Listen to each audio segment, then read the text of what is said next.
Halo, saya Ilham Rianto dan kembali lagi di kelas Papan Putih, dan hari ini aku akan menjelaskan tentang cara membuat portfolio.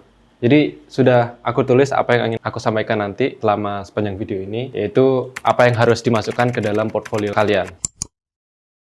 Jadi portfolio ini bisa digunakan untuk segala macam profesi ya, nggak hanya profesi kreatif. Kita langsung to the point. Dalam membuat portfolio, seperti halnya dengan berbagai macam tujuan dalam kelas Papan Putih saya adalah apa tujuan yang ingin kita capai? Apa yang ingin kalian jual dari portfolio itu? Kalau misalkan kita menampilkan portfolio kita, pasti itu tujuannya adalah agar menarik orang lain untuk menggunakan jasa kita, apa yang ingin kita jual dari diri kita. Nah, saya sudah punya 3 poin di sini, yaitu kredibilitas, personality, sama di mana mereka bisa menghubungi kalian.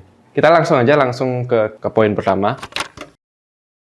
Kredibilitas. Jadi dalam menampilkan portfolio, biasanya itu dimulai dengan personality terlebih dahulu. Saya pernah kerjasama dengan seorang pengusaha dan dia sering dapat closingan, itu karena apa? Setiap kali dia menampilkan proposalnya kepada klien, yang ia tunjukkan di dalam proposal, pertama adalah kredibilitas dia, yaitu apa project yang pernah ia kerjakan sebelumnya. Dia adalah pengusaha travel, dan setiap kali ia tunjukkan proposalnya kepada klien, yang ia tunjukkan adalah berapa banyak klien yang pernah ia kerjakan, dan siapa aja. Jadi dia menunjukkan kredibilitasnya dia, bahwa dia pernah bekerja sebagai travel untuk klien ini, klien itu. Dari situ orang bisa melihat bahwa, oh dia udah berani mengambil proyek pemerintah.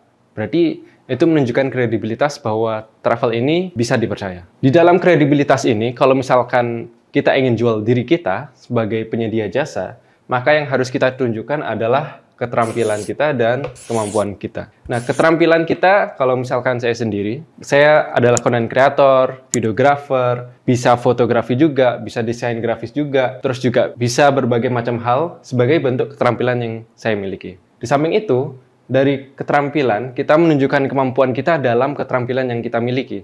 Jadi, kemampuan kita, misalkan saya menyampaikan bahwa saya adalah content creator, maka saya tunjukkan konten-konten yang pernah saya kerjakan, konten-konten yang saya kerjakan yang mencapai reach atau engagement rate yang cukup tinggi, yang baik. Jadi, konten-konten saya yang baik saya tunjukkan di dalam portfolio saya itu. Karena yang ingin saya jual adalah saya sebagai content creator. Semisalkan, itu adalah portfolio konten. Jadi kita harus spesifik. Kita mau jual diri kita di bidang apa? Sebenarnya nggak salah juga sih kalau bisa, misalkan kita tunjukkan berbagai macam keterampilan yang kita miliki. Tapi kalau kita misalkan lebih spesifik, maka akan lebih mudah perusahaan untuk tahu kita ini profesionalitasnya di bidang apa kayak gitu. Jadi misalkan kita ingin menawarkan diri kita sebagai content creator, maka kita tunjukkan kredibilitas kita sebagai content creator, konten apa yang kita pernah kerjakan, dan apa yang dihasilkan dari konten itu. Jadi keterampilan dan kemampuan ini bisa kalian tunjukkan di dalam portfolio kalian, itu berupa screenshotan. Lalu di samping itu kalian harus tunjukkan secara lebih detail di mana bisa mengakses portfolio itu. Misalkan kalian produksi konten, kalian kasih link dari konten yang sudah dipublish di dalam sosial media. Jadi linknya di mana orang bisa akses. Kalau saya sendiri biasanya pakai Google Drive. Kalau desainer biasanya pakai Behance atau Pinterest. Jadi mereka bisa lihat secara langsung bahwa portfolio yang kita miliki itu valid melalui link yang kita tunjukkan di dalam presentasi itu. Bagaimana kita bisa menyampaikan keterampilan dan kemampuan yang kita miliki? Kita harus menggunakan SMART method. Sebenarnya ada berbagai macam cara, tapi saya paling suka pakai SMART method. Jadi SMART method itu adalah specific, measurable, achievable, relevant, sama time bound. Kita langsung ke spesifik. Kalau spesifik ini, misalkan saya adalah content creator, maka saya tunjukkan konten saya ini spesifik tujuannya untuk apa. Apakah konten ini untuk menambah followers? Apakah konten ini untuk menambah sales? Itu kita harus menunjukkan, oh konten ini diproduksi tujuannya untuk apa. Lalu measurable. Ini harus kita bisa ukur. Misalkan engagement rate dari konten itu seberapa? Berapa banyak followers yang naik gara-gara konten itu? Berapa banyak yang like? Berapa banyak yang komen? Itu kita bisa tunjukkan. Lalu achievable, realistis dalam menentukan goal itu. Lalu relevan. Konten ini apakah memiliki relevansi dengan tujuan awal dari produksi konten itu? Jadi harus ada relevansi. Apakah konten ini ditunjukkan untuk meningkatkan followers atau meningkatkan sales? Itu harus ada relevansinya. Lalu time bound. Time bound adalah menentukan jangka waktu. Jadi jangka waktu untuk konten ini itu berapa lama. Misalkan dalam sebulan kita produksi 30 konten, maka kita harus sampaikan bahwa di dalam sebulan produksi 30 konten, dan dari 30 konten itu bisa menghasilkan berapa banyak followers, berapa banyak likes, berapa banyak komen, berapa engagement rate dari akun sosial media yang kita pegang. Kalau misalkan di bidang konten, seperti itu. Jadi konten ini tujuannya untuk apa? Apakah konten ini mencapai goals-nya? Bagaimana kalian bisa mengukur konten ini bermanfaat sesuai dengan tujuannya? Apakah memiliki relevansi dengan tujuan dari konten itu? Lalu dalam jangka panjang berapa lama kalian memproduksi konten itu dan bisa mencapai tujuan itu? Kalian membuat sebuah screenshot dari konten yang diproduksi, kalian kasih linknya di mana mereka bisa akses, lalu dari konten yang mereka bisa lihat itu, kalian kasih apa yang kalian capai dari konten yang kalian produksi itu. Jadi itu untuk menunjukkan kredibilitas kalian. Jadi ini sebenarnya bisa bergerak di berbagai bidang, nggak hanya konten aja, nggak hanya videografi, fotografi, nggak hanya di industri kreatif, tapi juga bisa digunakan pada industri lainnya. Karena pada akhirnya kita harus menunjukkan kredibilitas kita dari portfolio kita itu. Jadi sebenarnya orang kan biasanya personality dulu. Permasalahannya, mereka itu lihat portfolio kita karena biasanya mereka ingin tahu apakah kita itu bisa digunakan untuk apa yang mereka perlukan. Jadi misalkan saya adalah perusahaan dan saya cari content creator. Lalu ada ratusan portfolio yang masuk, semuanya ngasih personality di awal.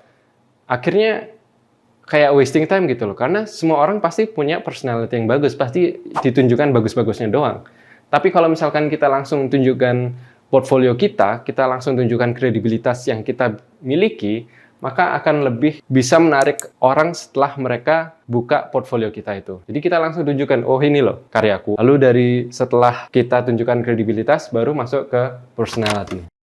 Nah, di dalam personality, kalian harus menunjukkan importance and relevance dari kredibilitas ini. Misalkan saya nih, kalau saya menulis personality saya dulu dari kelas 8 itu pengen bercita-cita menjadi sutradara film layar lebar. Walaupun sekarang saya nggak kerja di industri film, tapi setidaknya saya tetap bekerja di industri audiovisual atau industri kreatif. Dan dengan cita-cita saya menjadi seorang sutradara, atau bisa dibilang adalah leader dalam sebuah produksi film, maka itu sesuai dengan diri saya di mana saya saat ini bekerja sebagai freelance, saya sendiri memiliki usaha sendiri, jadi itu menunjukkan relevansi saya terhadap apa yang ingin saya jual di sini. Saya ingin bergerak secara mandiri sebagai seorang freelancer. Jadi di sini pada akhirnya akan membuat orang yang melihat portfolio kita itu tertarik. Karena yang pertama kita sudah menunjukkan kredibilitas kita yang sudah terukur dengan menggunakan smart method. Mereka tahu bahwa kita mampu dengan kredibilitas yang sudah kita tunjukkan. Lalu setelah itu kita baru menyampaikan personality kita. Jadi harus ada relevansi antara kredibilitas yang sudah kita tunjukkan dengan personality kita. Bahwa kita benar-benar tekun di dalam bidang ini. Oke, yang terakhir adalah kontak nih. Jadi di sini kalau misalkan semuanya ini udah kalian tunjukkan, maka yang terakhir pasti adalah di mana kita bisa menghubungi kalian. Entah apa itu LinkedIn, Instagram. Dengan kita menunjukkan sosial media kita, itu juga salah satu hal yang bisa membuat para HR itu untuk mengetahui personality kita lebih dalam.